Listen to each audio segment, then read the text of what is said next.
Hey, this is Omega. Am I live? Let me check.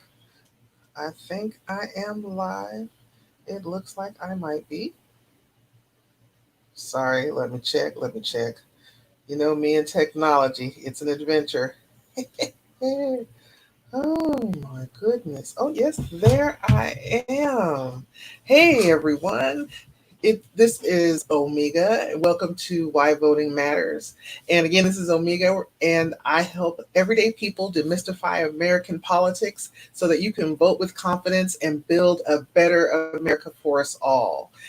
And today on Why Voting Matters, I want to talk to you about Russia.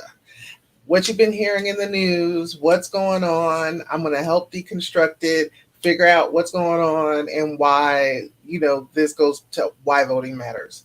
So June 26th, the New York Times, they put out an expose that talked about the GRU paying for American troops to be killed. And so first thing is, what is the GRU? The GRU is Russian military intelligence. It's sort of like our CIA.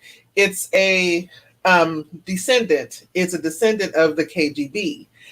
Now, why is that important? If you weren't aware, maybe you did, maybe you were aware, maybe you weren't aware, Vladimir Putin was a KGB field agent. So this is he's former Russian intelligence. He's now the president of Russia, but he's former Russian intelligence. So um, the GRU brokered, according to intelligence reporting from our intelligence community, the GRU, which is Russian military intelligence, paid through a middleman in Afghanistan money for American troops to be killed.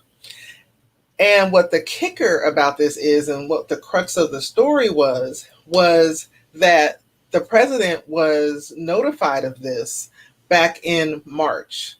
Now, mind you, we've all been sheltered in place, or at some point in time, many of us have been sheltered in place. We've been paying attention to the news, we've been watching what's going on, and had, until the New York Times expose, had heard nothing about what was going on in Russia with troops. There are a couple of things I want to unpack about this. So, the first thing is that Donald Trump, claims that he never received the reporting. And in fact, some of the officials, some of his cronies in Washington, are saying that they didn't notify him. They didn't notify him. Well, about 4 days ago, CNN did an expose, or had an interview, I shouldn't say expose, had an interview with Andrew McCabe. Andrew McCabe is the former deputy director of the FBI. And he walked us through, or viewers through, and the reporter through the process of something called the PDB, which is called the President's Daily Briefings. This is a document, it's about 9 pages long. He explained, highly top secret, highly classified, that is given to the president every day. High level information that all of our different intelligence agencies sift through, verify, unverify, report on things of significance that the president should know, is put in the PDB, the Presidential Daily Briefing. There is a strenuous process to make sure that this information gets to the president, that is the most accurate, and that it is protected because it is classified. So the chain of custody is very serious. And my understanding is, from watching Andrew McCabe, it's actually provided on a deeply encrypted tablet given to the president. And so back in March, President Trump, as well as other key officials in his administration, was given in the presidential PDB, information saying that there was intelligence that was showing that Russia had paid Afghani people in Afghanistan to kill American troops. So had no one heard anything about it in regular land. So, couple things. The president said he didn't get the report. One, I think that's hogwash. I think that's a bunch of BS. because an attack from Russia, something as sinister and heinous as putting a bounty on American troops in a country that's in a region of the world that's already high stress, high tension. We have either been in war with or have been at the threat of war with. The president would want to be notified of that, because one of the things that the Republican Party are very big on is supporting the troops. That's their mantra: protect our troops, protect our veterans, honor our troops. So it's hard for me to believe that something that, so important as to not just troops being in harm's way, but in a bounty, that's pretty serious. So so understanding that it's highly unlikely that President Trump didn't receive that information months ago in his presidential daily briefing, what are the two conclusions that I come to, or that what probably happened? So one is he didn't read it. There have been numerous reports out there about the fact that this man does not read his presidential daily briefings. That's the minimum he's required to do. How is he supposed to represent us? The president's role is to be, one of their roles in the Constitution is to be our ambassador. They're the chief ambassador. They're responsible for negotiating treaties and engaging with other countries. That foreign policy is like one of the things that the president does. So why would he not read his briefings? Then on the other hand, the other argument is, if it's not ignorance, he knew and just chose to ignore it. Why would he do that? Well, the GRU, which again is Russian military intelligence, is the same agency that interfered in the election in 2016 and in 2018. They're the ones who